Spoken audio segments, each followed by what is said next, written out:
E ultimissime su Atalanta-Inter, il big match di oggi. Tante notizie di calciomercato con il caso Dybala, le voci, gli intrecci con la Juventus, un possibile scambio per Sensi e anche una notizia importante che riguarda Christian Eriksen. Amiche e amici interisti, amiche e amici di Passione Inter, ben ritrovati. Buona domenica a tutti voi. Siamo qui anche oggi ovviamente per tenervi aggiornate con le notizie del momento e quindi andiamo a ricapitolare in questo format che state apprezzando tantissimo in pochi minuti tutte le notizie principali del momento per restare sempre aggiornati e ovviamente e non perdervi nulla, anche perché ci sono tante cose di cui discutere e molte di queste le approfondiremo poi nella live delle 19:30, per cui mi raccomando iscrivetevi subito al nostro canale così non vi perdete neanche uno dei nostri contenuti, neanche uno dei nostri approfondimenti, non vi perdete neanche le nostre cronache delle partite, come ad esempio appunto Atalanta-Inter di questa sera, di cui parliamo subito perché si gioca alle 20:45, big match di giornata, una sfida veramente pesante subito dopo la vittoria dell'Inter della Supercoppa italiana.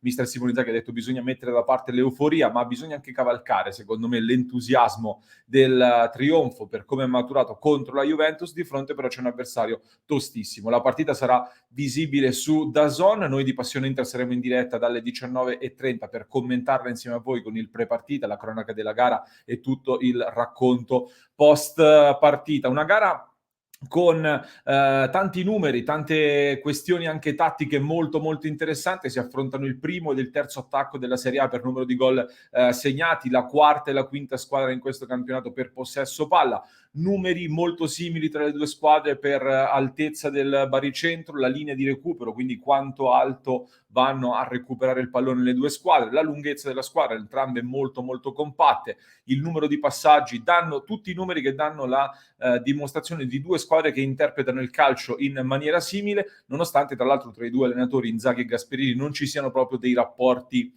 solidissimi, diciamo così, non sono propriamente amici. Sarà quindi una partita in cui molte chiavi tattiche, sarà molto fisica anche sicuramente da questo punto di vista, molti duelli uno contro uno molto interessanti, si giocherà tantissimo nella zona centrale del campo con due interpretazioni differenti tra Brozovic e Çalhanoğlu che proveranno a far girare di più il pallone, l'Atalanta invece che probabilmente sarà più aggressiva, decisiva sarà sicuramente la precisione da parte dell'Inter nella costruzione dal basso, nell'uscire dal primo pressing dell'Atalanta e cercare poi di arrivare nella maniera più rapida possibile ai due attaccanti e probabilmente con Alexis Sanchez titolare riuscire ad innescare il cileno che è in un grande momento di forma. E a proposito di formazioni, l'Atalanta arriva in un momento in cui ci sono delle assenze anche pesanti perché mancheranno oltre a Mele, Gosens e Zapata, probabilmente mancheranno anche Malinowski e Toloi, quindi una serie di assenze importanti. Dovrebbe scendere in campo l'Atalanta, lo vediamo nella schermata della Gazzetta dello Sport di oggi, con Musso in porta, Jim City, Demiral, Palomino, Zappacosta sulla destra con De Ron, Freuler e Pezzella a comporre il centrocampo, Ilicic, Muriel e Pasalic in attacco. C'è ancora qualche ballottaggio, soprattutto tra Ilicic e Pessina. Al momento la formazione però sembra questa. Dall'altra parte invece in casa Inter ci sono diversi giocatori che sono usciti un po' stanchi dalla Supercoppa italiana, hanno avuto bisogno di un po' di riposo in più nelle ore successive alla gara con la Juventus, in particolare Brozovic, De Vrij, Dzeko, Lautaro e Barella sono i nomi che avrebbero riposato un po' di più, quindi ci sono ancora anche nell'Inter diversi dubbi da sciogliere.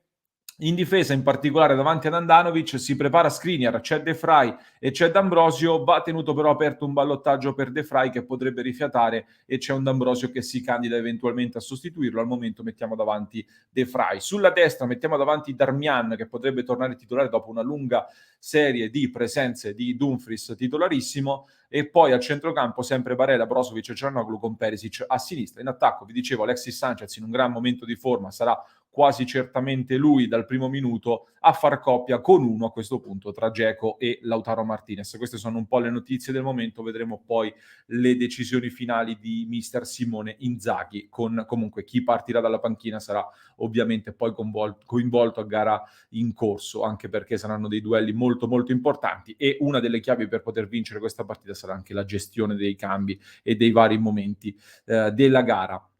Arriviamo però a qualche notizia di mercato, perché vi dicevo che in queste ore si stanno accendendo tante discussioni, tanti casi e tante voci di mercato. Una riguarda in particolar modo questo intreccio, questa nuova battaglia che si sta infiammando tra Inter e Juventus, una nuova dimostrazione di forza che entrambi i club stanno cercando di dare al mercato italiano con una sfida che si infiamma sempre di più. Quasi tutto nasce probabilmente da quello che sta accadendo con Paulo Dybala, perché Dybala segna il primo gol che sblocca la gara contro l'Udinese in questo sabato di campionato. Poi c'è stato questo caso di un'occhiataccia rivolta da Dybala alla tribuna. Lui avrebbe detto di aver guardato la tribuna per cercare un suo amico. In realtà c'è chi pensa, forse ha ragione, che abbia lanciato un'occhiataccia anche ai dirigenti con cui si sono scambiate delle parole piuttosto dure nelle ultime settimane. Abbiamo commentato già in settimana parlando di questo accostamento di Dybala all'Inter, delle frasi dell'amministratore delegato della Juventus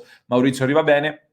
Nel post partita Dybala rilascia delle dichiarazioni che mi sono appuntato, gli viene chiesto del rinnovo e lui dice: sul rinnovo ci sono tante notizie e si stanno dicendo tante cose, sono successe tante cose, ma io preferisco non parlare, non ho niente da dimostrare. Sul contratto la società ha deciso di rinviare i discorsi a febbraio o marzo, non so. Quindi abbastanza c'è del gelo sicuramente tra le parti in questo momento. All'interno di questo gelo, in questa frattura che si sta creando tra la Juventus e Dybala, dopo un rinnovo che sembrava praticamente fatto qualche settimana fa, starebbe provando ad inserirsi appunto l'Inter con Beppe Marotta. Non siamo ancora alla fase della trattativa, chiaramente si parla chiaramente più che altro di una dimostrazione, di una manifestazione di interesse, diciamo così, ma un Inter che si mette lì in posizione d'attesa e aspetta gli sviluppi sul rinnovo di Dybala. Non dovessero esserci nuovi sviluppi, non dovesse essere riportata di nuovo avanti questa trattativa, l'Inter sarebbe pronta ad inserirsi. Queste sono le voci al momento. Quanto ci sia di reale volontà da parte dell'Inter per andare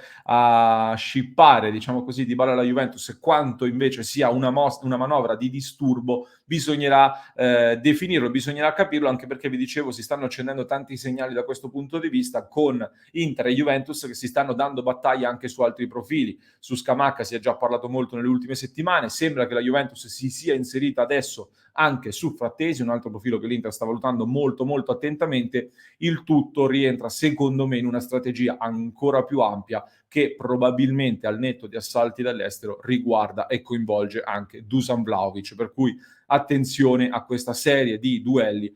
È in corso veramente un duello molto molto forte tra Inter e Juventus. Vedremo chi la spunterà e chi riuscirà a raggiungere i suoi obiettivi principali in questa lunga serie di nomi che vi abbiamo menzionato. A proposito di nomi, a proposito di mercato, nei prossimi giorni, probabilmente già nelle prossime ore, si accenderà un'altra pista molto molto importante, perché è previsto un vertice a brevissimo per il futuro di Stefano Sensi che è stato menzionato anche da mister Simone Inzaghi nella conferenza stampa alla vigilia della gara contro l'Atalanta. Ha detto che vorrebbe tenerlo, però poi ha aggiunto una frase che lascia aperti diversi scenari, come quello che conduce appunto alla Samp. La Samp che ha già fatto un tentativo concreto che sarebbe caduto un po' nel vuoto, ma la pista resta viva. È previsto un incontro tra la gente e l'Inter per cercare di definire la situazione di Stefano Sensi, con l'ipotesi Samp che rimane piuttosto calda in questo momento, un'ipotesi chiaramente che si andrebbe a concludere con la formula del prestito, soluzione che personalmente spero possa avverarsi e concretizzarsi, perché secondo me Sensi ha bisogno di giocare e di rilanciarsi, cosa che all'Inter invece in questo momento è molto molto difficile. Parallelamente però qual è la novità accanto a questa notizia? La riporta la Gazzetta dello Sport, secondo cui all'interno di queste discussioni sarebbe entrato anche un altro nome che potrebbe percorrere la strada inversa, cioè dalla Samp all'Inter in cambio di Sensi, ovvero Morten Torsby. Vi condivido la schermata per chi non lo conoscesse, centrocampista famoso anche per la sua grande attenzione alla causa ambientalista, e ormai ne ha parlato tantissimo. Classe 96, norvegese, 1,89 m, un centrocampista centrale molto molto forte fisicamente, un giocatore che per ruolo e per occupazione del campo in questo momento sta giocando in una posizione molto molto simile a quella occupata da Barella, quindi potrebbe essere un perfetto sostituto alternativo di Barella, con caratteristiche piuttosto differenti, visto che è un giocatore molto molto fisico. E una caratteristica molto importante, forse è questo quello che sta attirando molto anche l'Inter, oltre alla sua abilità negli inserimenti, la sua bravura anche nel recupero palla, è che in questo momento Torsby è l'unico giocatore in grado di correre più di Marcelo Brozovic. Cioè in Serie A sappiamo benissimo che Brozovic ha sempre dominato le statistiche dal punto di vista dei chilometri percorsi a partita. Torsby quest'anno precede Brozovic da questo punto di vista per pochi metri, ma comunque è il giocatore che percorre più chilometri in questa Serie A. È in scadenza di contratto nel 2023, sembra che sia orientato a non rinnovare il suo contratto. L'Inter, quindi all'interno delle discussioni per Sensi, secondo la Gazzetta, starebbe discutendo la possibilità di arrivare a Morten Torsby con la formula del prestito con diritto di riscatto, ed è una soluzione da tenere d'occhio molto molto interessante, considerando appunto che al di là di Sensi l'Inter andrà poi la prossima stagione, durante la prossima estate, a dover sostituire diversi elementi in mezzo al campo, e quindi ci sarà bisogno di qualche giocatore, probabilmente qualche mossa bisognerà anticiparla già al mercato di gennaio per attenuare la rivoluzione prevista a giugno, appunto. Prima di passare poi all'ultimissima notizia di giornata molto importante, vi segnalo che in queste ore si sta parlando molto anche di Julian Alvarez, uno dei gioielli più interessanti in questo momento nel panorama calcistico mondiale. La notizia è che l'Inter rimane seriamente interessata al giocatore del River Plate, però al momento si registrano altri interessamenti, altri inserimenti molto molto pesanti. Soprattutto si è parlato molto anche dell'Atalanta, ma attenzione soprattutto al Napoli, che in estate lo stesso dovrà effettuare una grande rivoluzione in attacco. Ci sono in bilico anche le posizioni di Lozano e di Mertens dopo l'addio di Lorenzo Insigne, già annunciato, quindi attenzione a Napoli su Julian Alvarez. In generale è una concorrenza spietata su questo talento molto molto forte, in scadenza di contratto al 31 dicembre con il River Plate. Chiudiamo con una gran bella notizia, perché dopo l'addio all'Inter, Christian Eriksen, siamo tutti tifosi di Christian Eriksen in questo momento e tutti quanti sogniamo di rivederlo in campo. Potrebbe farlo presto, potrebbe farlo in Premier League, perché il tabloid inglese, il The Times, Sunday Times, un quotidiano molto molto importante, Sunday Times chiaramente è l'edizione domenicale, comunque il Times scrive sul suo sito che Christian Eriksen sarebbe vicino ad un sensazionale ritorno in Premier League. Il giocatore, vabbè, non è bellissima questa definizione nel sottotitolo, l'ex giocatore del Tottenham che morì per 5 minuti, è morto per 5 minuti durante Euro 2020. Ecco, non bellissimo questo sottotitolo. Comunque la notizia è che avrebbe avuto dei contatti con diversi club di Premier League, e già probabilmente nelle prossime ore o comunque a brevissimo Christian Eriksen potrebbe firmare un contratto con un nuovo club di Premier League. Non è stato svelato il nome, sono state